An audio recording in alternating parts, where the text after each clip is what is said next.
3 weeks ago, I went speed dating. If you don't know what speed dating is, it's where you go into a dining room or a room with chairs and tables. My experience was just in a dining room. Have someone come up and sit across from you, talk with them for 2 to 5 minutes, depending on how long the meetup is, and then keep switching from person to person, writing about them on a card to remind yourself who they are, what you liked about them, and so on. And then at the end, whoever you chose, you go and meet up with them. This was what I was doing last Friday. I met up with a lot of different men, talking to them for about 5 minutes each, and then writing down my opinions on them. Most of them I had very little in common with, or for those that I did have something in common with, there was something off about them. So when Aaron came up, I felt really relieved. We had a lot in common. We liked the same video games, watched the same TV shows, and even grew up in the same area. And this is just to name off a few things. In the 5 minutes that I spoke to him, I had decided that he was the one that I wanted to get to know more about. When the quick meets were over, I went and met up with him, and he wanted to meet up with me. How lucky, considering that he could have gone off with some other girl, though none seemed interested in him for some reason. We talked for a really long time, getting to know one another even better. Our likes synced up nearly entirely. The only things that we disagreed on being things like the sequel of X game was better than the original. I like brownies better than fudge, and I'm going for a BA in psychology. Oh, I'm going for a BA in history. We literally were a match made in heaven. Same interests, same age, same area. We exchanged phone numbers immediately. When the night came to an end and we parted ways, I felt a relief wash over me. I hadn't been too optimistic about meeting anyone there, and here I was going home excited to see him again. He texted me the next morning, asking me if I was available Monday to come hang out. Unfortunately, with my work schedule the way it is, hanging out on a weekday is nearly impossible unless it's a Friday. So I had to decline. He sent me one more text message asking if we could hang out the passing days, but I had to keep declining. I had told him multiple times that I wasn't able to meet up those days and that we would have to wait until the weekend. When the weekend came, we finally were able to hang out, but things were different. I don't know how to describe it since the questions were typical first date questions. What do you do? Do you like it? How often do you work? Do you have plans after it? What do you like on the menu? And so on and so forth. But everything he asked seemed urgent, like if he didn't know it, then he wouldn't get another chance to ask. He didn't even crack a smile for most of the date. Whenever I asked him a question about himself, he would divert it, changing it back to me. By the end of the date, I was feeling a little disappointed. He offered to walk me home, which I declined, leading him to ask me if I wanted him to walk me home another 4 or 5 times. The last time he didn't ask, he insisted. I told him no, I wanted to go home alone, that I wasn't interested. Finally, he caught on that I didn't want him to go home with me. Heading to his car without a goodbye and driving off, I felt a relief when he was gone. The next morning, I started getting more and more texts from this guy. For example, I had been asleep at 10 in the morning and woke up to 24 new texts. Do you want to hang out? What are you doing? Where are you? Why won't you answer my texts? Are you ignoring me? All of these texts were along those lines. I wrote it off as a very desperate, clingy guy, and I deleted them. No replying. I had decided that I didn't want anything to do with Aaron anymore. He was way too smothering for me. The weekend passed and it was Monday again. I woke up, the bad date out of my mind, and started to get ready for work. When I opened the front door, I was quickly startled and disgusted. Sitting on the doormat was a pile of dead animals. Squirrels, cats, birds. I instantly became nauseous. Not sure what to do, I backed into my apartment and shut the door. I called the landlord and they had the animals removed within the hour. And I was late, but there was no way for me to get out to the stairs without walking on top of them. Then I got a text from Aaron. "Did you get my gift?" Angry and disgusted, I texted him back. "Yeah, what the fuck was that? Leave me alone." The next few days, nothing happened. No texts, no dead animals, no sign of Aaron. Not until Thursday. When I woke up Thursday morning, I got ready heading out to work again. That was until I caught a glimpse of someone just standing outside in the parking lot through my sliding glass window. Curious, I went to check it out. It was fucking Aaron. I couldn't believe it. I called my friend and asked her to come pick me up. By the time she got to my place, he was gone. She offered to let me stay at her place, which I quickly accepted. I went home Thursday night to grab some of my things so I could go and stay over there, only to find my apartment trash. The drawers to my dresser had been removed and set up on my bed, which was a mess. My clothing was scattered around. My computer was on, with my Facebook page open. The kitchen drawers were all removed and sitting on the counters, and the living room furniture had been pushed around. Feeling panicked, I packed all of my things up as fast as I could, running to my friend's car to head to their house. I called the police to alert them about the break-in. They checked the place and said that they couldn't find any sign of forced entry, but I don't know how they could have gotten in, since I locked both the handle lock and the deadbolt lock, which was a totally different key from the door lock. But there's only one set of keys to my apartment, which I had on me. Now, I hadn't wrote this story much yet, since things have been relatively normal.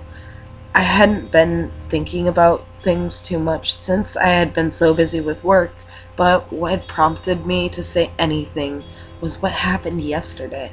My friend Nicole and her husband Ryan decided that they were going to head down to the coast for the weekend, allowing me to stay at home alone at their place. I felt honored since they had always talked about how much they hated the idea of leaving people alone in their house when they weren't there, so I was excited. When I got home yesterday night, though, I knew no one would be there. I was the only one home, aside from their pit bull, Zombie. I came in expecting Zombie to greet me like usual, jumping and barking, excited that he wasn't going to be alone anymore. But he was nowhere to be found. I found it really weird, but not, oh my god, I'm about to die weird. So I continued into the kitchen, deciding to make myself something to eat. I flicked on the light and rummaged through the fridge, finally grabbing out the Tupperware filled with leftovers. It was only then, when I shut the fridge door, that I was about to see something in the kitchen's light laying on the carpet. A cold chill ran through me, one thing that has been cliched in so many horror stories, as I walked around the island to the light switch flicking on the living room light. Laying on the floor in a pool of blood was Zombie. Nearly the second I saw him, I heard shuffling downstairs, so I did my best to stifle a scream, slapping both hands over my mouth to work as a barrier. I walked over to him, looking him over. It looked like he had been stabbed, and not just in one place. I felt the need to cry, but I was too in shock. Another sound from downstairs made me nearly jump out of my skin.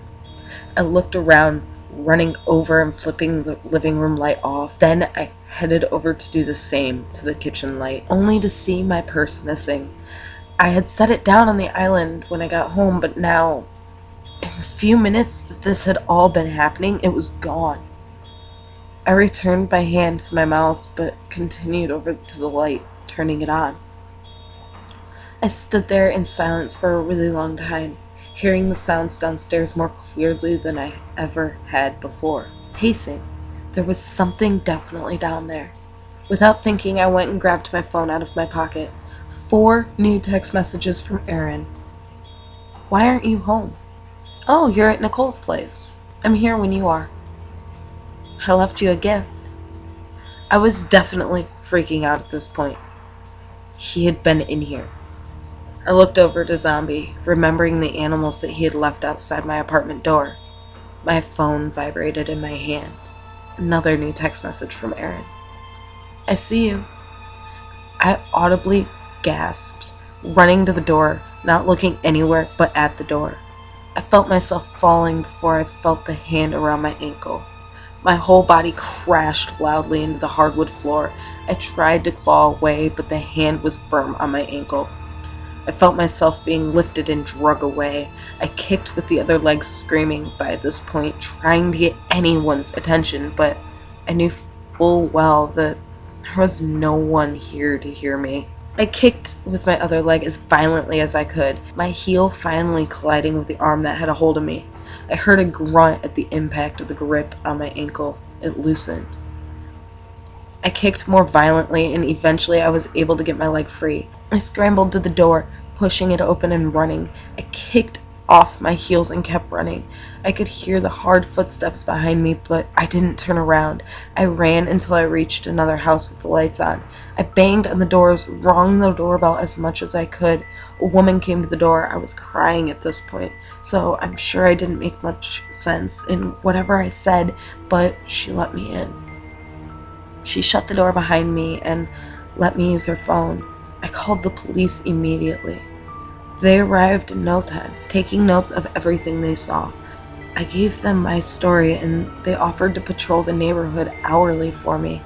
I declined the offer, deciding to stay at a motel nearby. I've been here since yesterday, but just a few minutes ago, I heard the sound of pacing outside my door. I quietly made my way to the door, looking through the peephole just to see an eye staring back at me. Gasping, I turned back, nearly collapsing to the ground in shock. One new text message from Aaron let me know exactly who the eye belonged to. One new text message from Aaron. I'm here.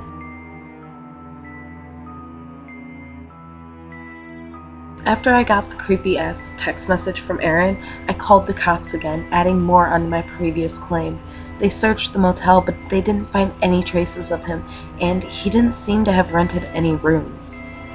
The police officer that came to investigate told me that he and his partner would be on the first watch shift and would be sitting in their car in the parking lot.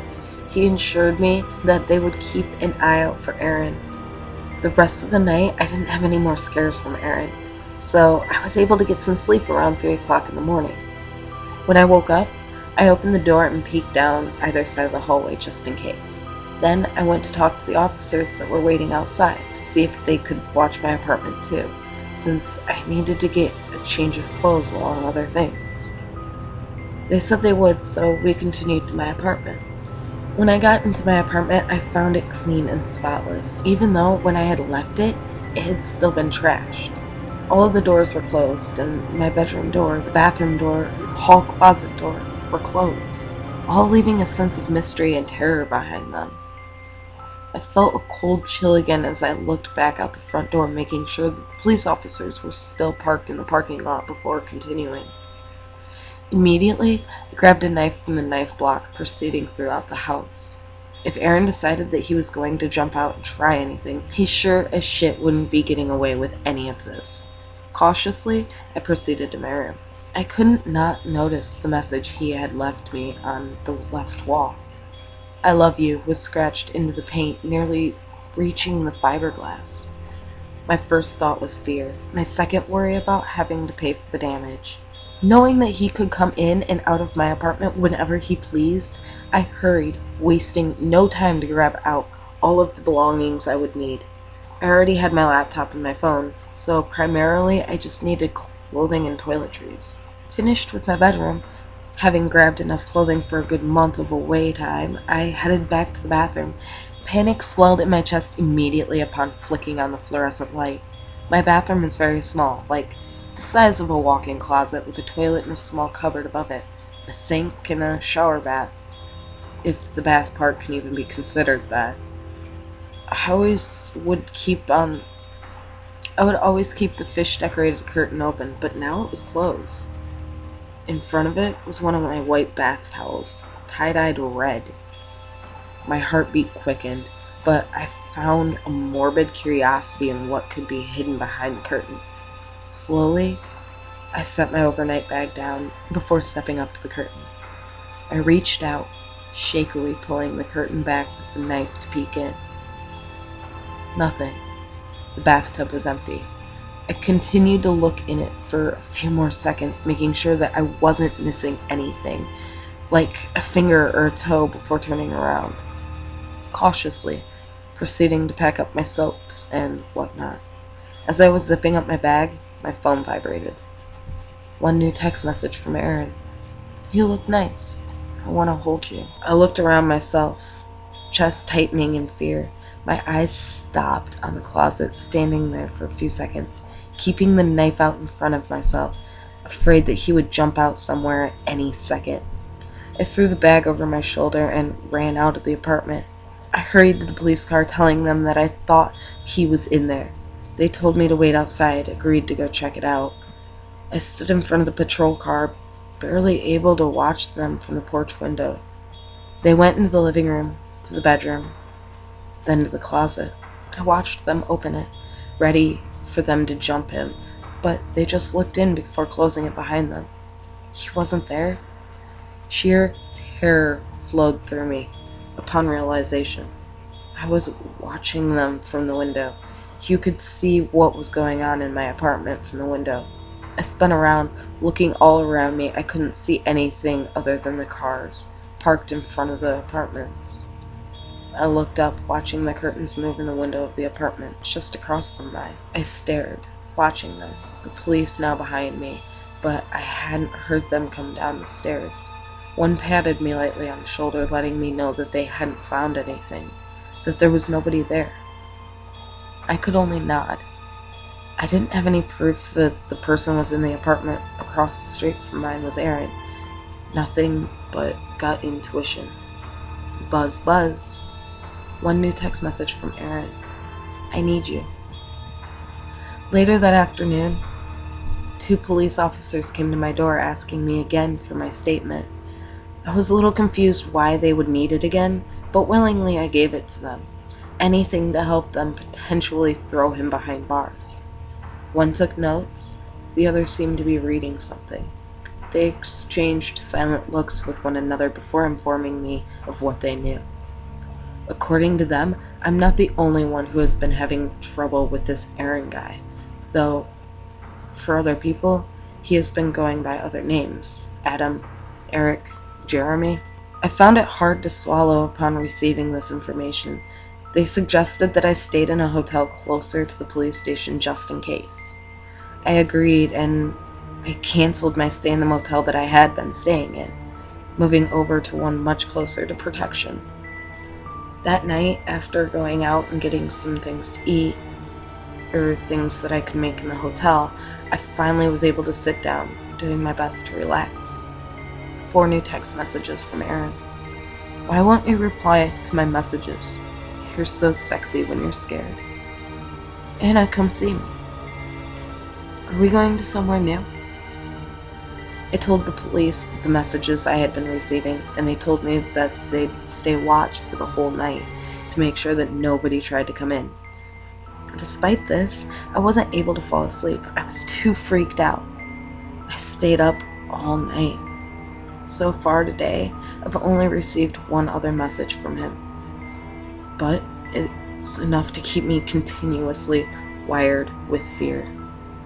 "I'll see you tonight, my Anna."